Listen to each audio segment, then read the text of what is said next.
Every single day, life throws challenges at us.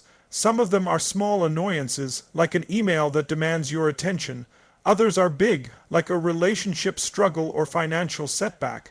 But here's the truth. Most people don't actually solve their problems.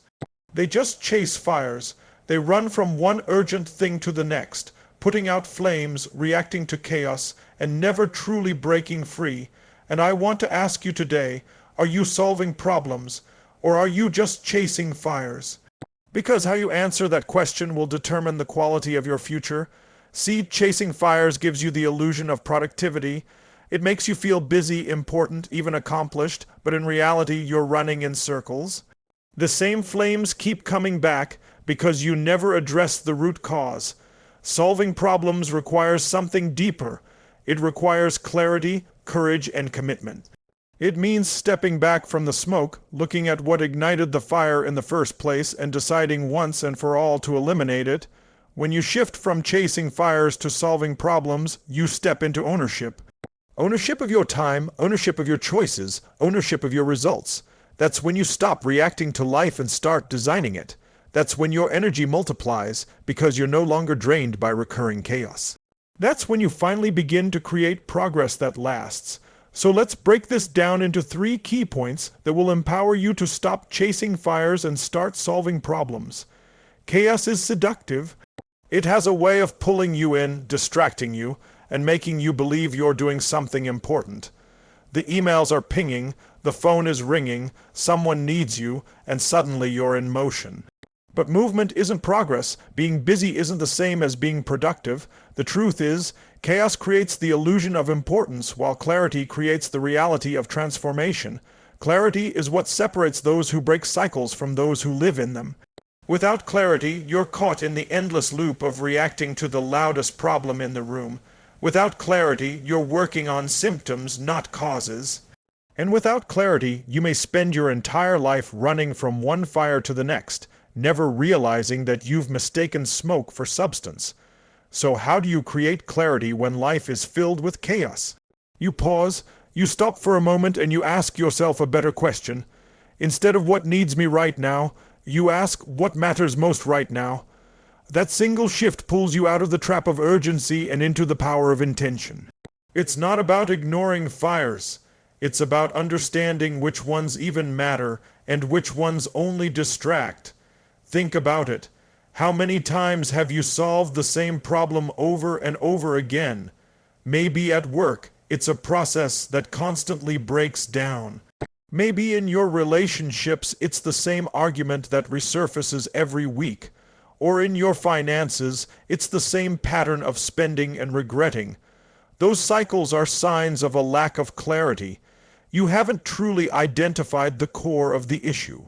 Clarity is like turning on the lights in a dark room. Suddenly, what felt overwhelming becomes manageable.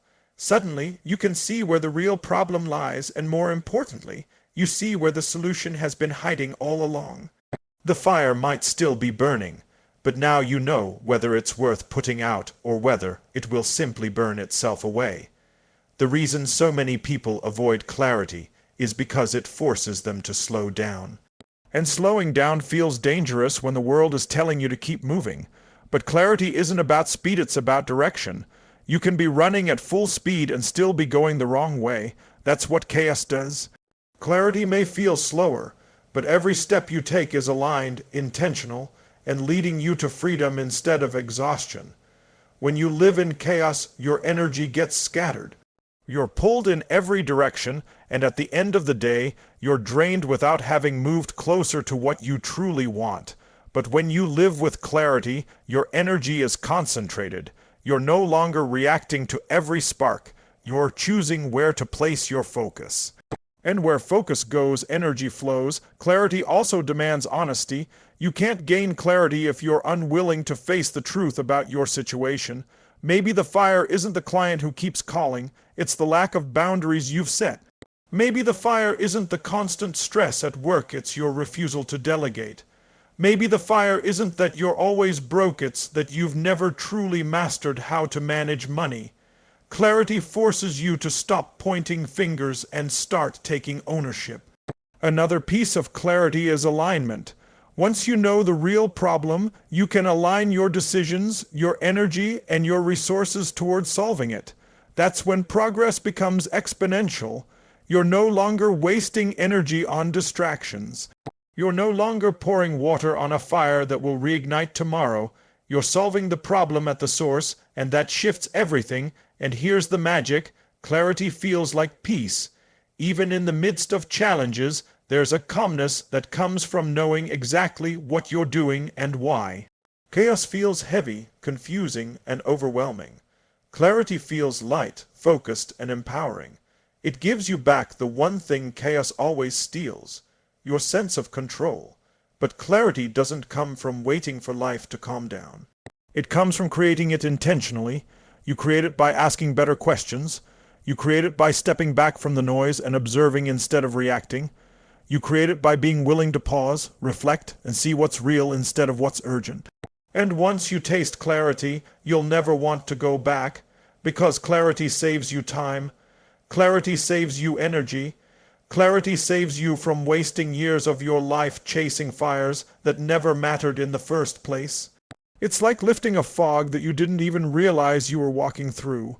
Suddenly, everything becomes sharper, cleaner, and easier to navigate. So the next time you feel overwhelmed, the next time you feel like you're drowning in problems, stop and breathe. Ask yourself, what is the real problem here? What's underneath this fire? Where is the root? Because the moment you choose clarity over chaos, you reclaim your power. And with that power, you can begin to solve problems instead of endlessly chasing the flames. Most people don't fail because they lack the ability to solve problems. They fail because they lack the courage to confront them. Avoidance is comfortable. Avoidance is easy. Avoidance allows you to keep pretending that everything is fine while the fire keeps growing bigger behind you. But courage, that's the game changer.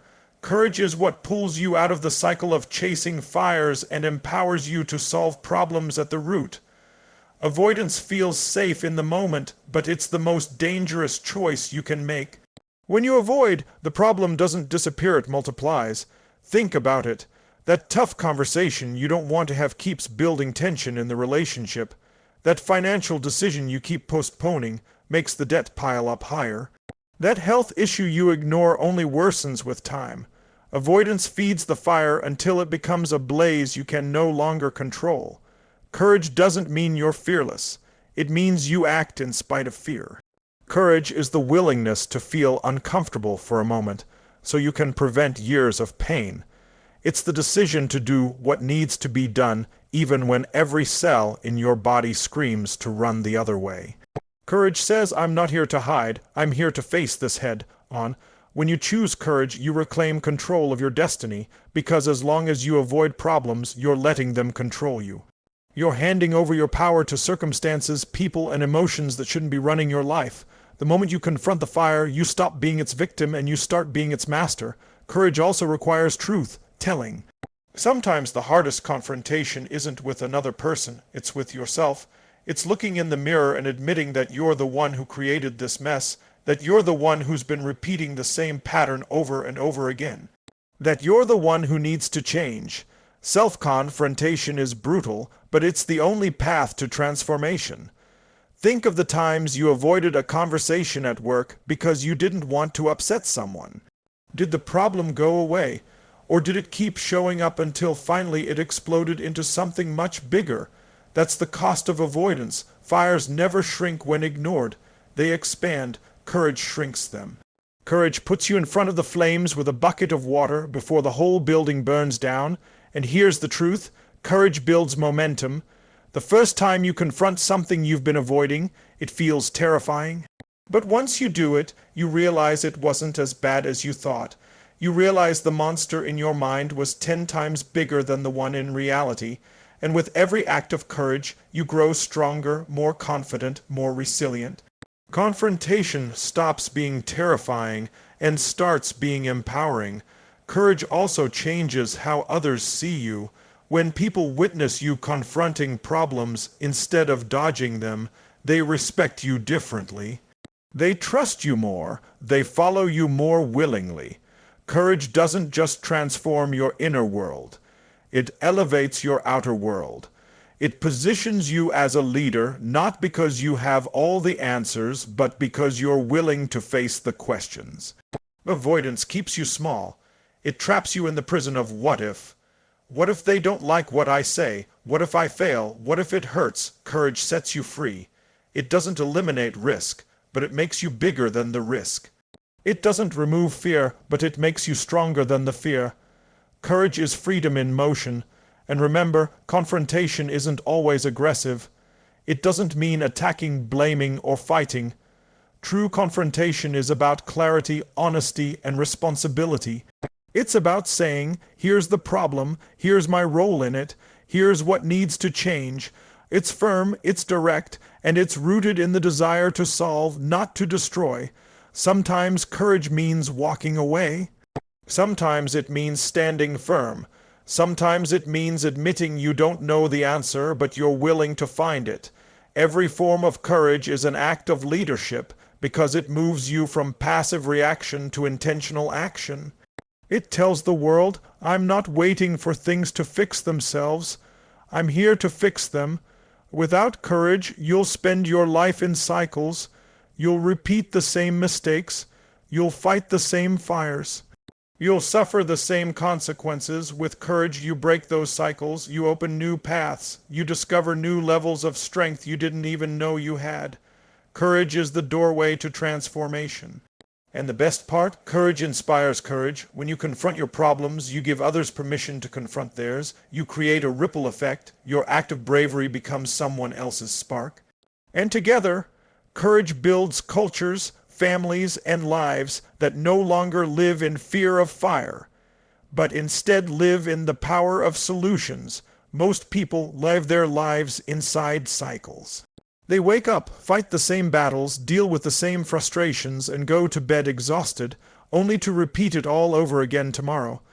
They put out the fire of today, only to watch it reignite tomorrow. And then they wonder why nothing ever changes. The answer is simple. You cannot break cycles by willpower alone. You break them by building systems. Commitment to building systems is what separates those who grow from those who stay stuck. A cycle traps you in reaction mode. A system frees you into creation mode. A cycle keeps you running on a hamster wheel. A system builds a ladder that takes you out of the cage entirely. When you live without systems, you'll always feel busy but rarely feel fulfilled.